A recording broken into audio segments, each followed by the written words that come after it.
Hi, I'm Charlie, and this is Stereo Hysteria. Our August artist of the month, Robyn Hitchcock, is a legendary English singer-songwriter and one of rock's foremost surrealists.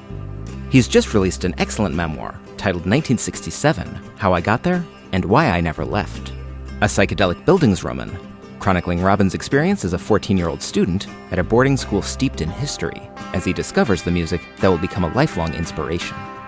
Next month also sees the release of a companion LP called 1967 Vacations in the Past, featuring Robyn's stripped-back renditions of Summer of Love classics.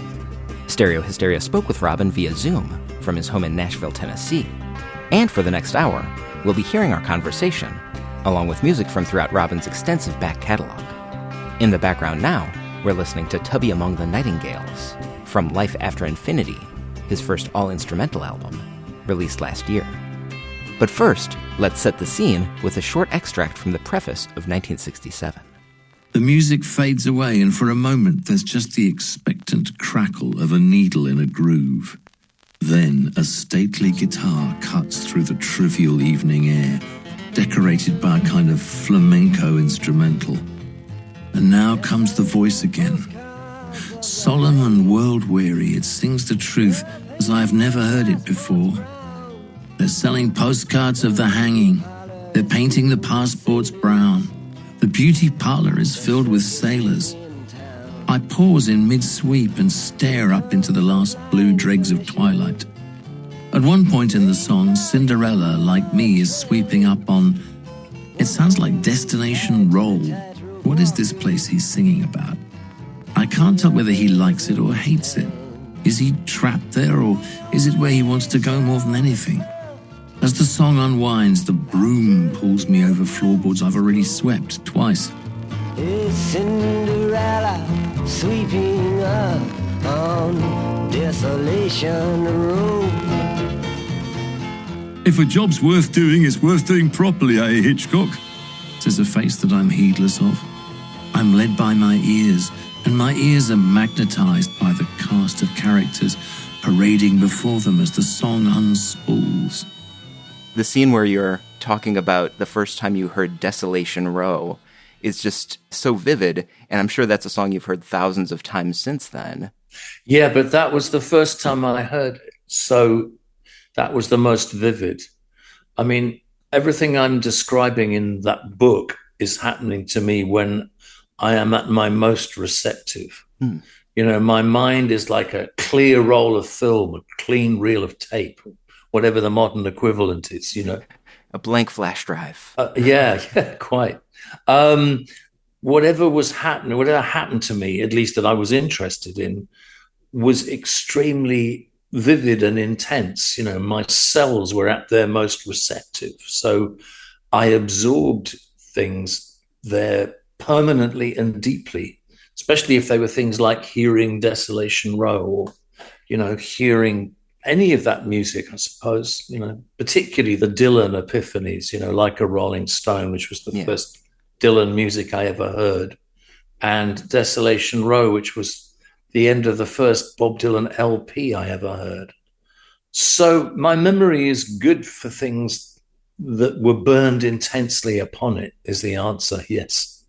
Do you find that music is a really helpful, like, marker of time?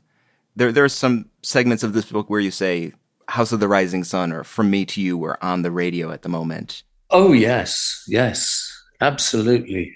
And even though I didn't live through that, I can sort of get sort of a sense memory of it through musical touchstones.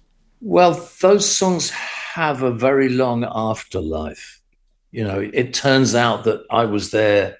I reached puberty as classic rock began, you know, as Pink Floyd appeared and Jimi Hendrix, and let alone the Rolling Stones and Dylan.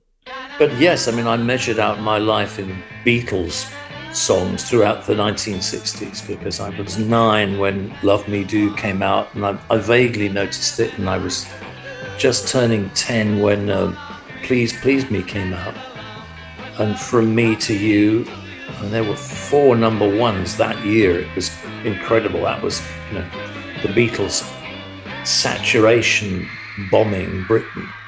things were just moving fast inside me and outside me. You know, the world was moving very quickly. So the music was a great marker. And I mean, it probably still is. You know, you flash forward 30 years to when, the first Oasis album came out and the second Oasis, the sort of Britpop. Britpop was probably the last marker, the last time you could say, oh, yeah, that was when the Bends came out. Or, yeah, right. First Supergrass album, whatever. I mean, after that, I kind of lost track anyway, because my memory almost full. I just stopped being able to absorb music. And I think it also changed so that it wasn't really there for people like me to absorb. But I suppose pretty much, I mean, off and on, I wasn't a student of the charts for the whole 30 years, but I think it is, like you say, it's a good marker for everyone. What were you listening to when you turned 13? I was born in 1987, so 20 years after 67, but it seems I was born into a world very much suffused with nostalgia for the 60s.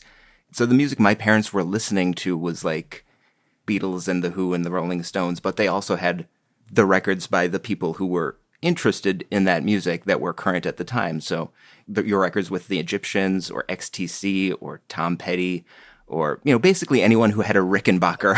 Oh, yeah, your parents had that stuff, right? So they're probably, your parents are, I would guess, my age or a bit younger, probably. A bit, yeah. And of course, as a young person, it's all going in at the same frequency, and it's all associated with my family. So of course, right. It's all comfortable music. I think that having multiple generations of music coming in all at the same time has affected how music goes in. Yeah.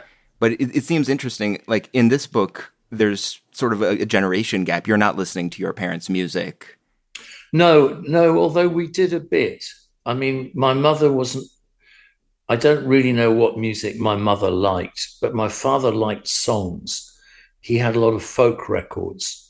So I mention it briefly, I think, but, he had records by people like the Clancy brothers, who were kind of the commercial end of folk, three professional Irishmen in New York who were pals of Bob Dylan's in the Greenwich Village days. Okay. He'd have the Clancy brothers and Bob Davenport and Louis Killeen and the Yetis. Most of that stuff never got outside of Britain.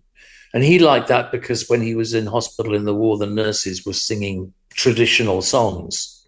And he sort of, formed a lot of attachments to them in his morphine haze as he was recovering from having his knee shattered in Normandy as much as he could recover.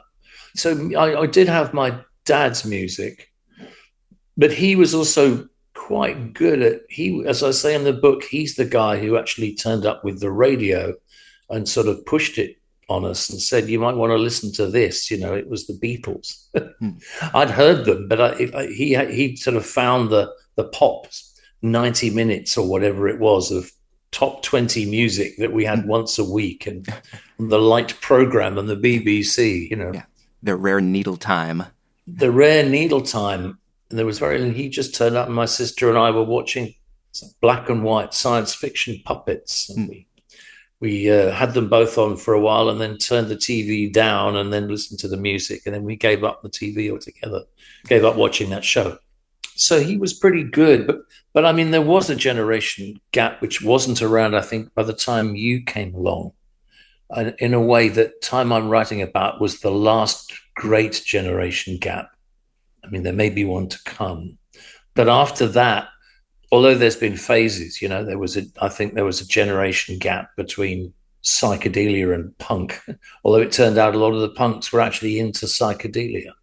The whole thing of sort of old folks not understanding Elvis Presley or being appalled by the Rolling Stones, or even my parents, Bob Dylan was too barbed for them. It just wasn't the kind of music they were designed to listen to. Although, as I say in the book, my mother's mother actually did sit down and listen to a Dylan EP with me, which was very nice of her. Yeah. But one of the functions of Bob Dylan was to make young people feel young and to cut off the older generation, you know. Something that I think hit him quite hard when he got older, because he was no longer that young thing, you know. Yeah. Part of his raison d'etre, part of the reason he was there was to alienate the older generation, just as the Sex Pistols did 10 years later, you know.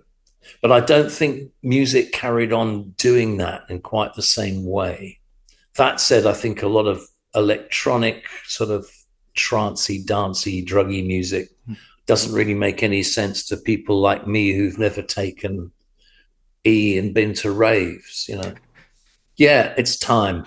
It's all about time, really. It's an exercise in time. Here's Robyn Hitchcock and the Egyptians with a lovely, nostalgia-tinged track from 1986's Element of Light called Winchester. One by one we saw the stars. One by one they closed the bars.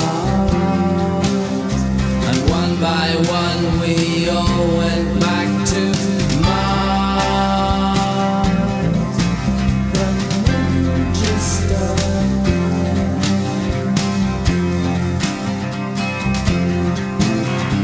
One by one the evening shadows fell.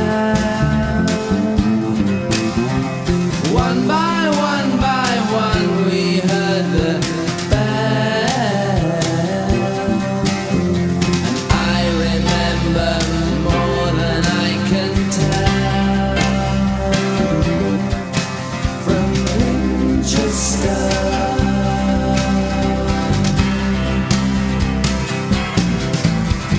Maybe there's no one there at all. Maybe there's no one left to care. Maybe there's no one there but all living in Shawford after all these years.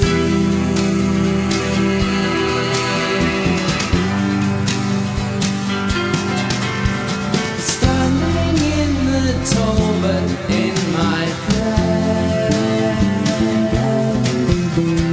far out Phil and Pat were always there. And if you go then baby I don't care. Winchester.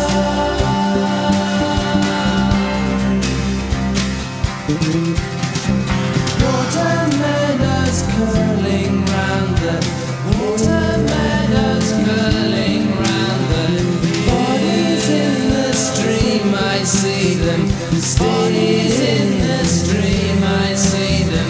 I don't wanna hurt you but I will. This is Winchester.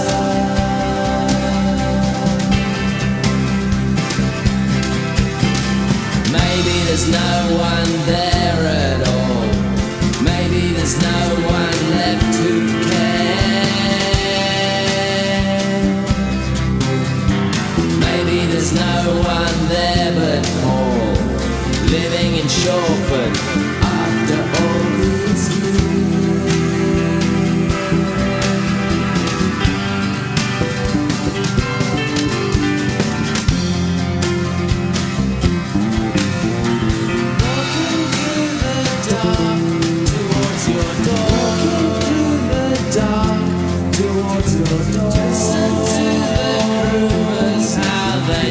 Listen to the groovers how they snore.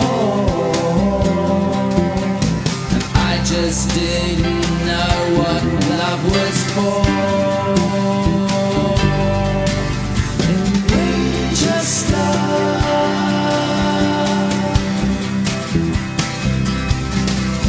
In Winchester.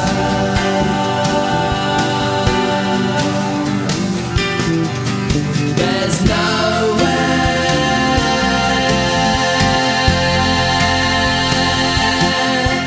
at all. In Winchester.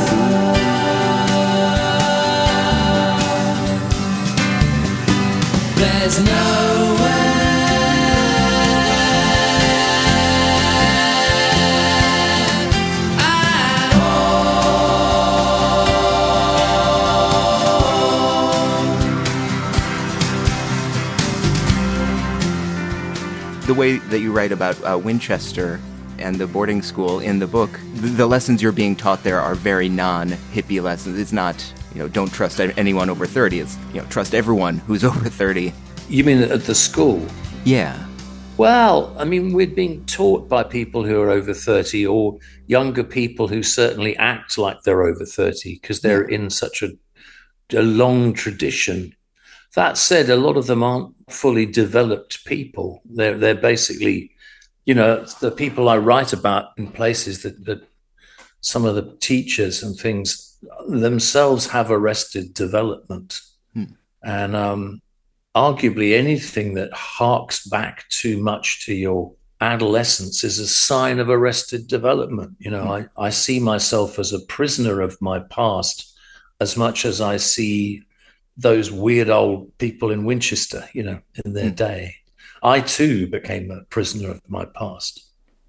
Let's talk a bit about your guitar playing, because as a guitar player, I've always been a fan of your style. By the time the book ends, I don't think you can tune the guitar yet, but you can work out a couple riffs. No, I'm just learning to tune it. I think I learned to tune it in 1968. I'm just playing along, I'm so excited to have my fingers on some strings. Yeah. The guitar's one of the easiest things to play, basically, and maybe one of the hardest things to play well. So it only takes you, 15 minutes to learn the basic A, E, D, G chord shapes. In fact, in early 1968, just after my book finishes, I get hold of a Bob Dylan songbook, Stars of Joy, and suddenly I can play Mr. Tambourine Man because it is only 3 chords. And that was one of the great things about Bob Dylan. His words were intricate and complex and sometimes unfathomable, but the music was pretty simple. Desolation Row was 3 chords. Yeah. And because there's 10 or 11 verses, by the time you've sung it round, you've got to verse 3, you know how it goes. Yeah. It is like a folk ballad, only it's not. But Dylan was schooled in folk ballads, so he was able to use that form and come up with something utterly different. They're selling postcards of the hanging. They're painting the passports brown. The beauty parlor is filled with sailors. The circus is in town. So my guitar playing was just basically thudding away on the strings and then trying to pick at it. I mean, listening to my picking now, I still think there's quite a lot of Bert Jansch in there. You know Bert Jansch? Yeah, yeah. And I mentioned that, and my mum gave me a Bert Jansch record. God knows how she found out. She must have read something in the Sunday Times, because there was no online in those days. But she did her research, bless her. And I still love her first Bert Jansch album, first 2, and that picking style he has. I've got some of that. I've got some of Martin Carthy. Do you know Martin Carthy? I don't, no. Oh, God. He is Britain's greatest traditional folk guitarist and sort of performer. But, I mean, he's quite a distinctive vocalist, but he's an exquisite guitarist. He plays in all sorts of open tuning, so the strings are lowered down and they're very resonant and sort of thuddy. And he has this very satisfying, almost edible guitar technique. For a while, he played electric guitar in Steel Eye Span. I loved his electric playing. I know him. I mean, I've even toured with him a bit. When Bob Dylan first came to Britain, he hung out with Martin Carthy. Martin was going then in the early 60s in the folk clubs. And they would definitely add a couple of folk clubs together.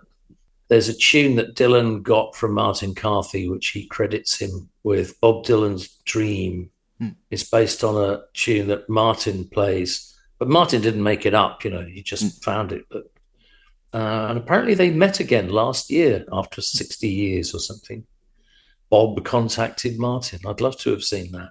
So, yeah, Martin Carthy and Bert Jansch, 2 of my absolute favourites, British, and then probably Robin Williamson from the Incredible String Band. You know them? Yes. I like the way Mike Heron played too, the other string band person, but Robin was very kind of liquid on his acoustic.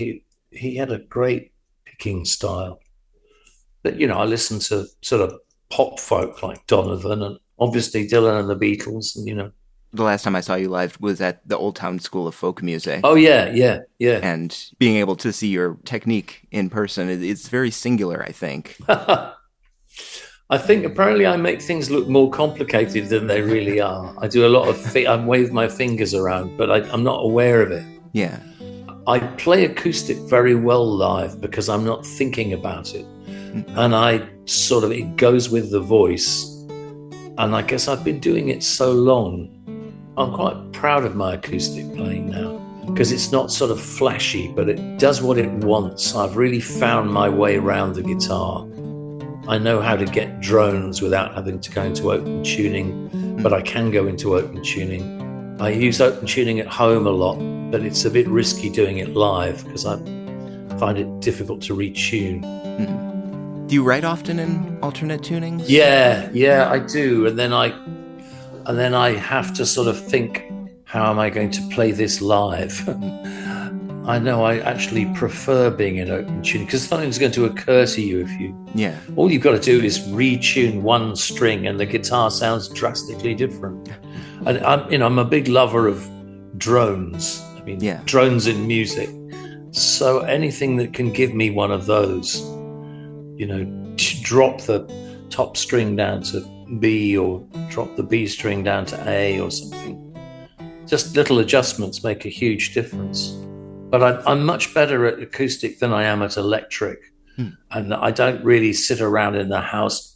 I've got electric guitars and I've got an amp, but it's not something you really want to necessarily do to other people, is sit there crunching away on an electric.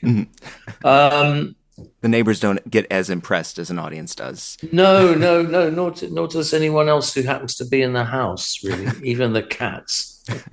But I can do it. I mean, I feel like electric guitar is more dependent on effects. There are people like Wilko Johnson. You know Wilko Johnson? Yes, of Dr. Feelgood. Yeah, and then, you know, who famously said, when someone said, well, what about your pedals, Wilko? And he said, it's not a fucking bike.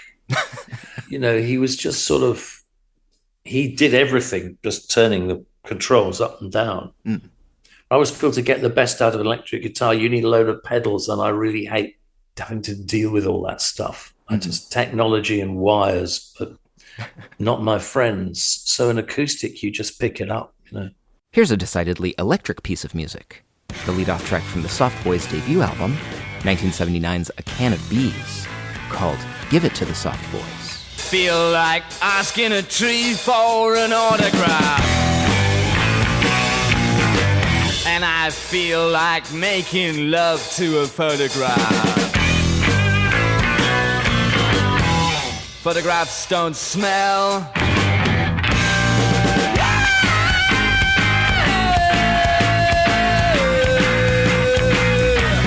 Give it to the soft boys.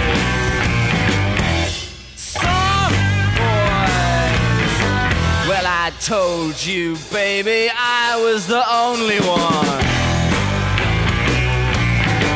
Then I left myself and now you're the lonely one. Machines can't jerk. Give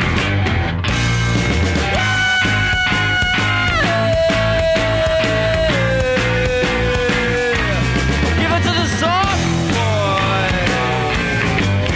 Soft boy. Course, hard boys groove and wide boys a mess of it. But them soft boys wind up with a Dr. Messerschmitt. Just a 109 zone.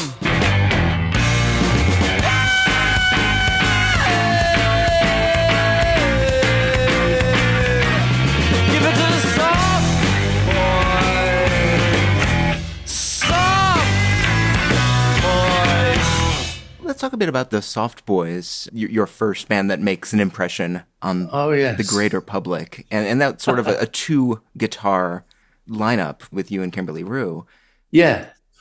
Well, the very first Soft Boys actually had Alan Davis in, which he was only there for the first EP, and we replaced him with Kimberly, which I think was a mistake to begin with. But once Andy Metcalf had gone and we had Matthew Seligman on bass, it made more sense. I mean, playing with Kimberly was pretty a bit like playing with Jimi Hendrix. Kimberly doesn't need anybody else. You know, he's one of those players like Richard Thompson who just seemed to appear fully formed in his teens. Again, Kimberly can get all sorts of effects without pedals.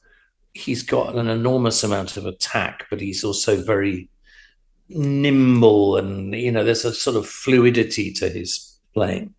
I think we've actually got a much better relationship post Soft Boys. I mean, I think he was quite competitive in the Soft Boys days, which probably made it more exciting. But now we're much more like, you know, two old blokes there with our hauling out our instruments and sort of, you know, delicately sending ripples of notes across the room to each other. And, you know, sometimes we take it in turns and sometimes we'll play together, but we get a terrific sound. We can mesh. And I'm working with him and his wife, Lee, who's, they've been playing together for 20 years. She's great. She's very good with him. So we do some stuff together still. Yeah, and he's on the forthcoming 1967 record. He is. The 67 record, he's on half of it, and Davy Lane from UMI. Okay. Do you know UMI? The Australian group? Yeah. Yeah. Davy's the new boy. He's the Tommy Stinson of UMI. He's the young guy. He's only 43 and the others are all heading for 60 or whatever. Yeah. Well, the idea, I mean, Davy's a lovely man and a great fella to play with, and he'll do harmonies, and he plays through a Mellotron pedal on that record at places. Oh, nice. But the principle with the 1967 record was just to take all these songs which in their day had state of 1967 production and just do it as what I call campfire psychedelia. So you've just got two acoustics, a vocal, a harmony, and then a few little overdubs to make it as a nod to the time it came from. So Kelly Stoltz plays a bit of sitar. Okay.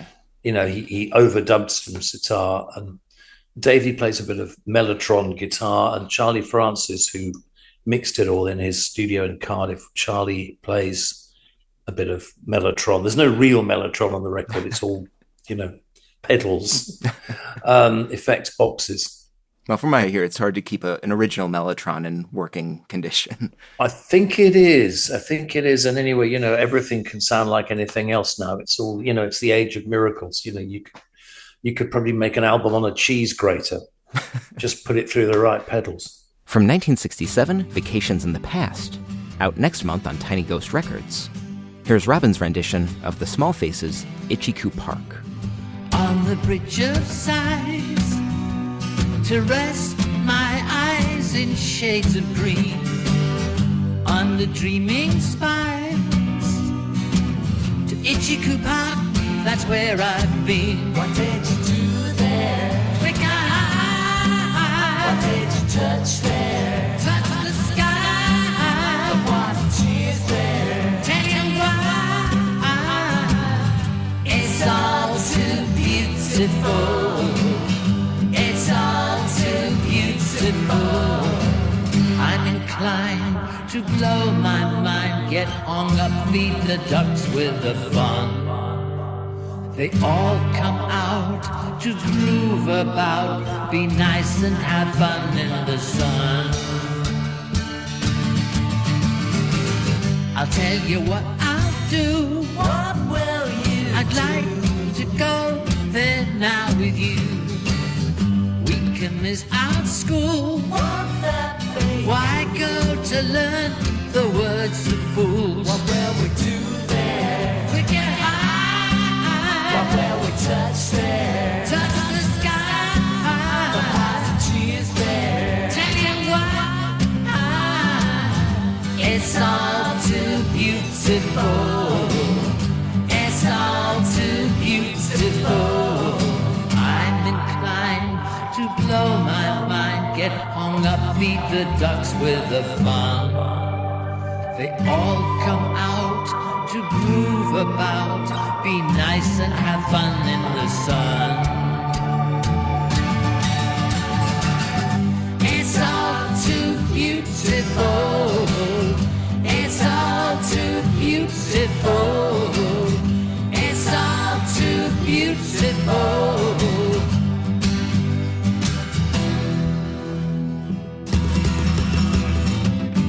It's all too beautiful. It's all too beautiful. It's all too beautiful.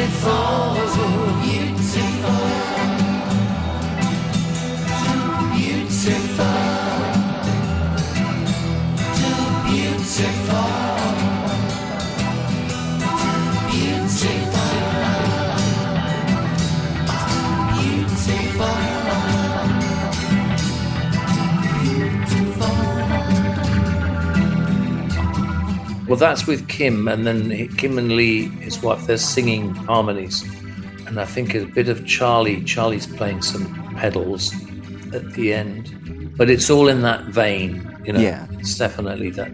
All but 2 of the tracks are me and somebody else. I think there's maybe 5 with Kim and 5 with Davey, and there's, I think, 2 where I'm just on my own. But yeah. A lot of these musical influences that are on the new album are ones that have kind of gone throughout your whole career. Like going back to the Soft Boys, there were always the sort of Beatles, Barrett, Bob Dylan, Beefheart, Byrds. Yeah. A lot of people beginning with B. Exactly. I know, and Maurice Windsor was a huge fan of the Beach Boys. Is a huge fan of the Beach Boys. Yeah. He has unconditional love for Brian Wilson. Yeah, and he's got a knack for harmony vocals, I think. Who, Morris? Yeah. Oh, yeah, Morris is he's a great harmony singer. Yeah, the harmonies on the Egyptians records, I think, are really effective. Well, they are, thank you. That's Morris and Andy Metcalf. I mean, Kimberly sings, Davey sings. Kelly Stoltz sings when he feels like it. You never know what he's going to sing. When I was reading the book, there's a lot of, I guess you would say, statistically improbable phrases that show up in your song lyrics. You know, oh yeah, cheese and balloons and insects and trams and, you know, fish and groovers. And I'm not suggesting the book is like a skeleton key that unlocks the mysteries to all of your lyrics, but it's interesting how many of those kind of images, there's a formative story related to them. Oh, yeah, I don't come out of nowhere, you know. There's a context for it. Yeah. Well, I think that's one of the points about the book is that rather than writing about my career, and lots of people know about my career anyway, if they're interested in me, they probably know something about it. Mm-hmm. You know, or they saw me somewhere or whatever. Oh, I saw you at Cabaret Metro in 1988. Oh, you know, whatever. Oh, I thought you were better at the Vic in 1989 or, you know, whatever it's going to be. Right. But I just thought writing about the formative period, the time I come through the prolapse and the fabric of the universe when the Big Bang happens and I come into adult life, whatever. And the world changes too. But that would give context for what I do. The book shows you, if you read the book, it should make sense of what I did subsequently. Yeah. So, yeah, if you see things in there like fish and things, images that reappear in my songs, this is showing you kind of where it all starts, you know? Yeah. And sort of making the point that it's not all surrealism or absurdism for the sake of it, but there's metaphorical meaning or meaning that might not be clear at first. I don't think there's necessarily meaning. Nothing is conscious with me. Nothing is deliberate. If it's surreal because that's the effect of what I do is surreal. I love surrealism in art, and I guess I like surrealism in lyrics. So it's no big surprise that I'm seen as a surrealist. But yeah. I don't do anything to be surreal. I simply put things down as they occur to me, and I try not to interfere with my unconscious. I think my unconscious knows what I want to say, what I need to say more than my consciousness does. You know, I think my consciousness is too keen to kind of present the right face to people and put over some kind of picture. But I think my unconscious is probably more honest. And so I let my unconscious, plus it's also much more fertile.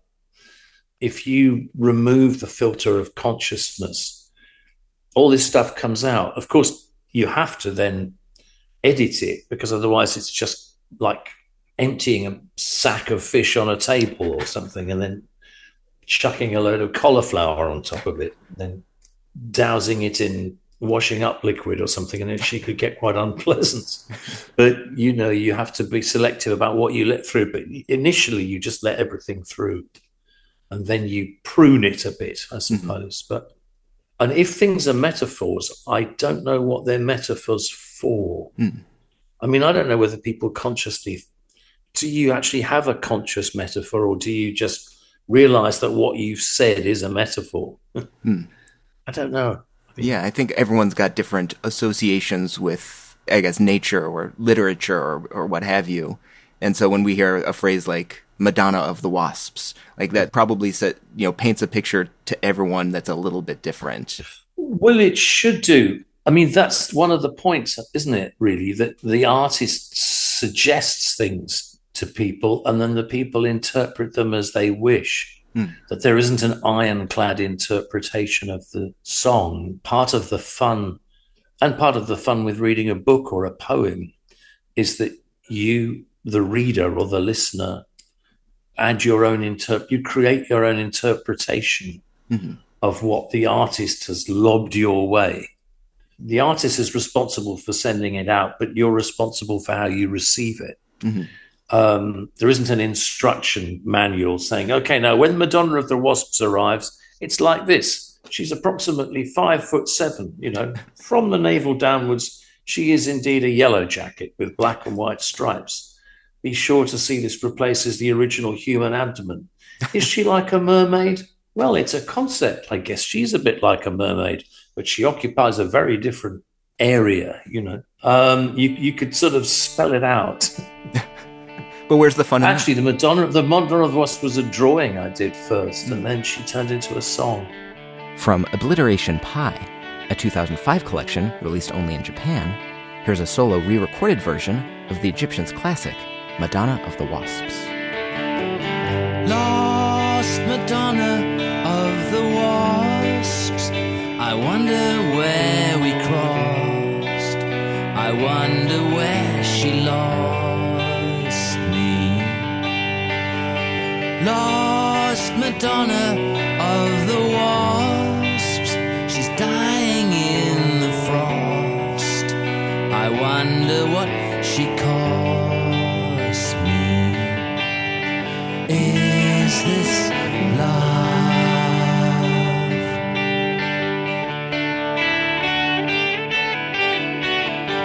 Gone Madonna of the swans, she waves a magic wand, and then she settles on me. Wise Madonna of the flies, I look into her eyes, she doesn't recognize me. Is this love? Is this love?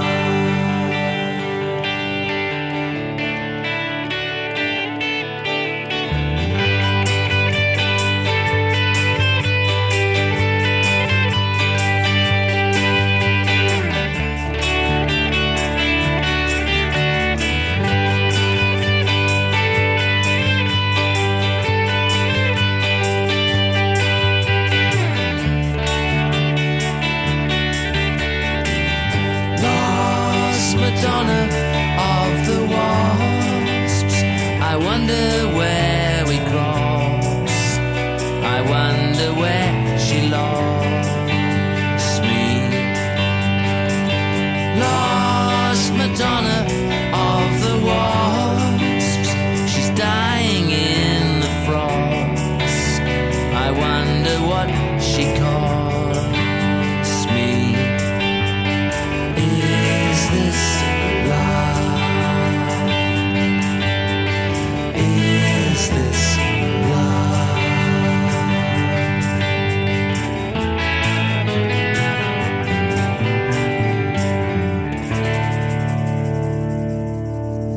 I think there are other songs of yours where the meaning is a little bit more, it seems more explicitly autobiographical. A song like Winchester or Raymond and the Wires. Oh, yeah, yeah. And after having read the book, it feels like, you know, I never met your dad. I've never been to Winchester, but I feel like I've spent some time in that realm, and the songs seem a little bit more meaningful to me. Well, that's nice. I mean, I don't know how much I convey of Raymond. I think I convey more of Raymond in the book than I do in the songs.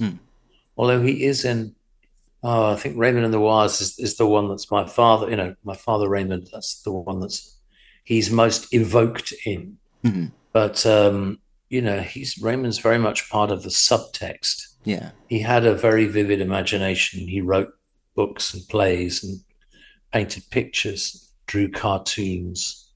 He did everything except music, which I probably went into music unconsciously to avoid competing with him.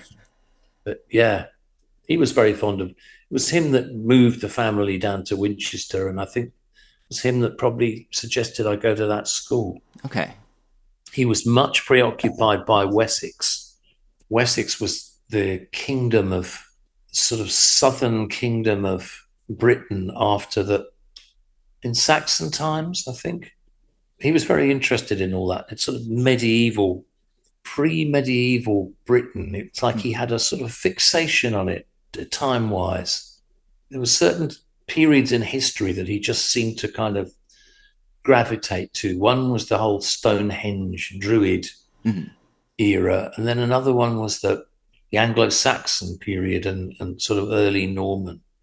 But they both seem to center around Winchester, Salisbury Plain, which is next to it, and Stonehenge is on Salisbury Plain. You know, if Raymond was a reincarnation, he was definitely a reincarnation of several different eras. You know, maybe he keeps reappearing in Wessex.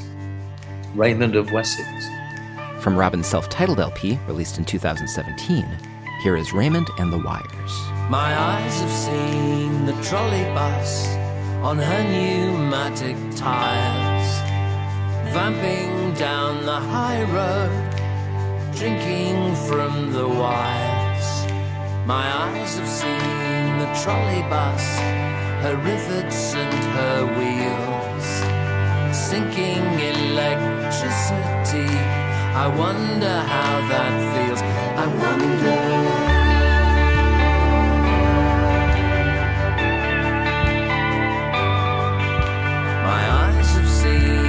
Trolley bus in 1964. I caught one with my father. We climbed through the back door. We couldn't sit upstairs because my father's leg was bad. He spoke to me behind the glass. He was a lonesome dad.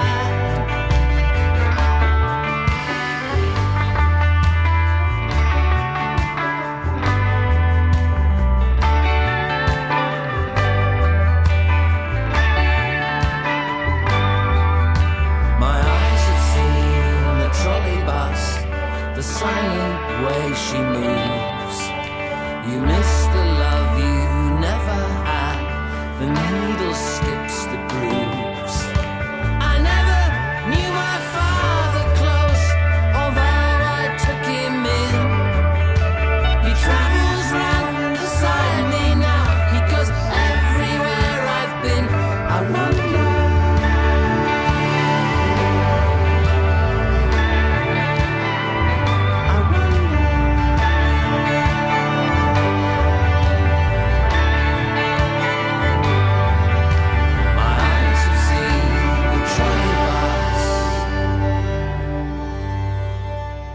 It seems like place or geography is very important to you. You've lived in a lot of different places, and you seem to write very evocatively about specific places. I mean, at least to an American like me, when I hear place names in your songs like Guildford or Reading, it's very evocative of something mysterious to me. Oh, well, that's nice. I mean, you know, place names, locations was always so much the property of America. St. Louis, Missouri, Chicago. Route 66, yeah. Route 66, Memphis, Tennessee, New York City as well, I suppose, and various places out, San Francisco. Those names would appear in songs. It was all, Chuck Berry did it specifically with Route 66 and The Promised Land as well. He was he was very geographical. Yeah. And the thing is, it always sounded slightly inane when you did a British equivalent. Billy Bragg even had a sort of spoof version about the A13 going from, the kind of bits of East London that he came from, Barking and whatever. And I bring in places like Reading and Basingstoke and Guildford, which are all kind of not exactly suburbs of London, but they're not far from London, dormitory towns, whatever they're called. Okay. Where people sleep there and then go and sleepwalk into London and sleepwalk back to where they came from and fall asleep. And the real estate is almost as expensive as if you're in London itself. And indeed, I grew up in some of them, although I don't mention those, but I do in the book. I don't in my songs. Yeah, I definitely have. It's my claim to fame. I put Basingstoke on the map. From a radio broadcast recorded in Tokyo in 2005, here's a live rendition of I Often Dream of Trains. I often dream of trains when I'm alone. I ride on them into another zone. I dream of them constantly, heading for paradise or Basingstoke or Reading. I often dream of trains when I'm awake. They ride along beside a frozen lake, and there in the buffet car I wait for eternity or Basingstoke or Reading. I often dream of trains till it gets light. Summer turns to winter overnight. The leaves fall so suddenly. The sun sets at 4 o'clock, exactly what I'm dreading.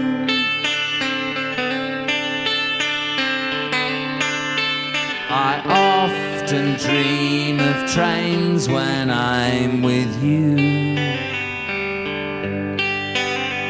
I wonder if you dream about them too.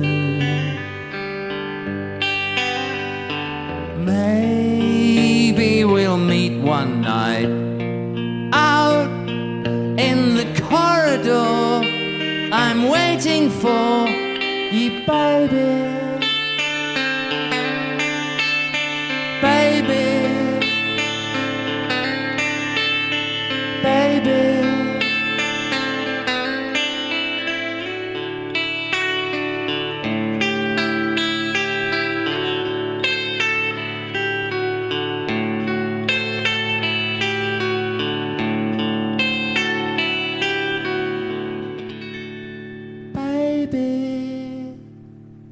You and a writer like Ray Davis, oh yeah, at least to American listeners, do that trick of taking British geographical place names and turning it into that sort of Chuck Berry iconography. But does it work or does it sound daft? I don't think so. I mean, I think Waterloo Sunset is just totally beautiful. And Waterloo Sunset is it, but does it work when I do it? Ray Davis is definitely, he gets away with it. You do say something interesting in the book about that period of the Kinks, like Waterloo Sunset and Autumn Almanac, as having sort of like a nostalgia for something that's still happening. Yes. I think Ray Davies is by nature a nostalgist. He's got a sort of sentimental streak. But I think there was something maybe about 1967. It's so easy to project, hard to tell. One of the big ingredients of 67, though, was and of course 66, which some argue is the real 67, it was the time when old posters, old Victoriana, old stuff that had previously been considered irrelevant by young people all came back. The whole thing of sort of, Sergeant Pepper is a big example of that. Yeah. Sergeant Pepper's Lonely Hearts Club Band is a sort of almost like a 1920s seaside marching band. They'd be playing in a pagoda somewhere or a pavilion, rather like they are in the Yellow Submarine. Have you seen the Yellow Submarine movie? Yeah. And there's all those poster that Mr. Kite was written about. Old posters began to become hip, which is why I write about going to that poster shop in London and getting a Hendrix poster. But a lot of old Victoriana was suddenly being rebranded and epaulettes, looking a bit, people with long hair in military uniform. I mean, it enormously disgusted the generation who fought in the war, who were these foppish young people. Couldn't tell if they're boys or girls. Good Lord, look at the hair. Wouldn't last 5 minutes under fire, And there we all were, butterflies, beautiful people hatching out. I mean, me, very little, just a wannabe hatcher out, wannabe butterfly, more of a chrysalis perhaps. But all I mean is that was a sort of nostalgia. There was an element of nostalgia to 67 as it happened. Okay. And, Sergeant Pepper, starting, it was 20 years ago today. It already sounds like something that might be, it's sort of cementing its place in history, Right. And so there was that sort of rather beautiful, slightly melancholy element, along with the sense of explosion. I wasn't taking LSD. I wasn't even smoking pot. So I didn't have that crazy lysergic momentum that you would get taking those things. I wasn't artificially propelled. I was simply riding on my own hormones and the momentum of the music and the excitement. And of course it couldn't last and it dissipated and it went pretty sour, in the end. But that's certainly something people can write books about. And you've written songs about other years, like 1970 in Aspic or 1974, both of which kind of make the 70s seem a little dismal. Oh, they were. Are there any other years that you think you could write a book about? I could possibly write a book about some years, about what happened to me, but it would be very subjective and it wouldn't mirror the outside world. The point is I make a lot these days is that in 1967, the world and I were both changing at the same speed. After that, I was 15 and then the world overtook me. It sped off into the future and I just carried on kind of grazing on the slopes of 1967 and going, oh, I like this, by the time punk came along 10 years later, I was a total nostalgist. I was a total old fogey, Oh, what's all this Susie and the Banshees nonsense? Oh, I'm going to listen to Good Vibrations. It was just, nothing overtook that music for me. I could write about another year. I think anything that I write is going to be quite dystopian because it goes into the future. It's all about coming out of the dream, Mm-hmm. So I don't know how enjoyable it'll be for people to read, but I'm certainly trying to do it. I'm working on stuff now, but the point is that it's not the same era and I'm not the same person. Yeah. I think one of the reasons that 1967 book works is that I re-inhabit myself pretty well. I mean, arguably, I like I said in the title, I never left it. What it would be like reading about my life after that, I don't know what it would be like. I mean, I'm writing stuff down, but I don't know what it's like to read. It has to have different qualities. It's not going to be a beautiful, vivid account of an exciting time. You know, basically, it's just it's just going to be a variety of different bummers, and the only thing I can really do is try and make it funny or sad, because basically you're drifting towards reality. That's always been sort of an element in your work. There's the absurdism, which sometimes we can see as like whimsy, but there is kind of a darkness and melancholy in a lot of it. Well, otherwise it would be really twee and it would become pretty irrelevant. You need darkness to anchor your work, to give it some kind of gravitas. Sure. Otherwise, it's all sort of happy little balloons. You know, it's an adult's idea of a children's party, but actually children are pretty dark and weighted down by hellish thoughts, I think. That just, yeah. You've mentioned staying in 1967, and it seems like a lot of the folks that you've collaborated with over the years also have folks like Andy Partridge or Johnny Marr or Scott McCoy or Peter Buck or any of the folks that you've worked with. They speak the 60s. Oh, yeah. I think it's definitely a language. Yeah, I think for me to work with someone, they have to speak 60s. I mean, Davy Lane's an interesting cat because he wasn't born till 81. So he was well after that. Johnny Marr, I mean, he was aware of music in the 60s. I guess he'd have been 4 when Sgt. Pepper came out. Whereas people, you know, Andy Partridge and I are contemporaries. So he and I would have heard the Beatles and Captain Beefheart and Syd Barrett as they happened, you know. Yeah. So Andy and I have got a very much lingua franca, you know. We both learned that language automatically.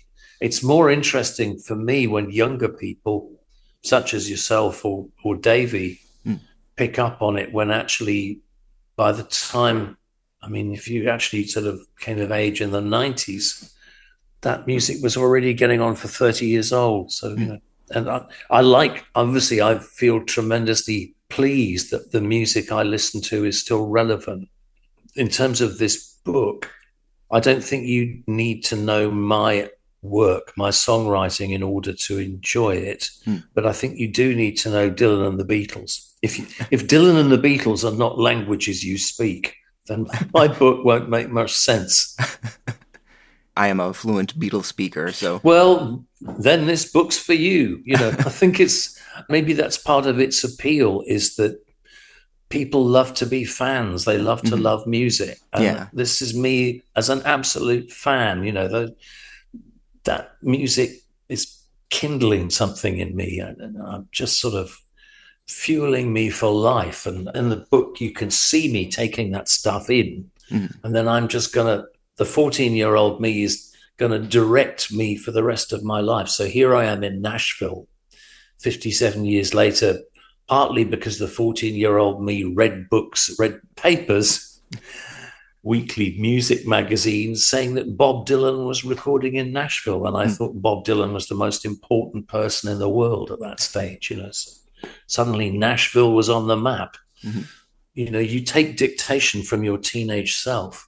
We were all flown by a much younger pilot. And that's all the time we have for this week's episode. I'd like to thank Robyn for his time, his partner Emma Swift for her technical assistance, and to Holly Watson for coordinating the conversation. Robyn's new book, 1967, is available now at your local bookstores and libraries. Check robynhitchcock.com for tour dates and more information, and to support the artist more directly, check out his page on Bandcamp, or follow his updates on Patreon. Be sure to tune in again next time, when we'll have our annual feature of songs about the summertime. This is Charlie, signing off.